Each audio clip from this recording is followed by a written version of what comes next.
Les artisans du district de Musanze disent que bien que la pandémie de Covid-19 les ait touchés durement, ils sont satisfaits des progrès qu'ils ont réalisés. Kassim Youssouf. Le Centre des Arts et de la Culture Nshuti est l'une des maisons d'art les plus populaires de la ville de Musanze. On y trouve certaines expositions artistiques et culturelles fabuleuses. Ganza Odari Olivier est un artiste qui travaille dans ce centre. Il dit que bien que la pandémie de Covid-19 ait entraîné la baisse de leur clientèle artistique, ils n'ont pas cessé d'être créatifs car c'est quelque chose qui les passionne.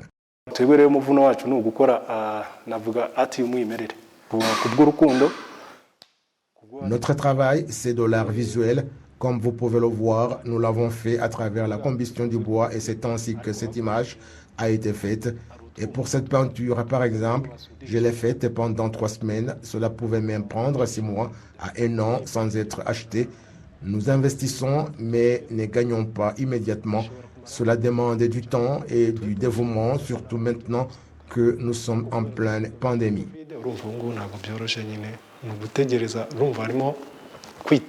D'autre part, Machakiro Bienvenu a fréquenté l'école d'art pendant 7 ans.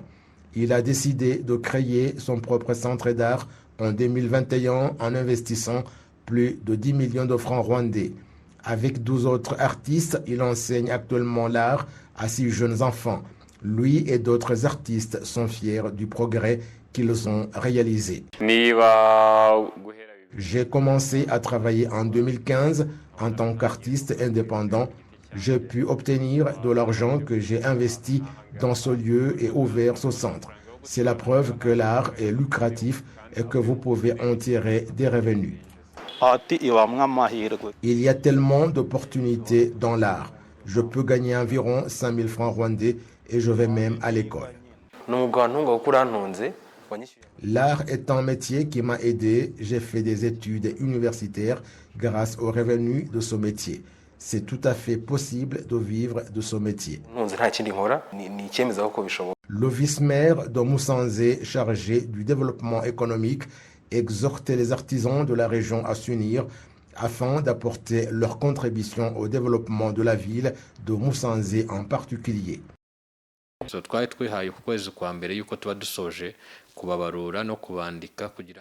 Nous nous sommes donné ce mois de janvier pour les enregistrer afin que nous puissions les inclure dans la base de données du district pour qu'ils fassent partie des partenaires qui travaillent à embellir et développer davantage le district et pour que nous apprenions d'autres villes comme Mombasa et d'autres dans le monde qui ont fusionné l'art et le développement des villes.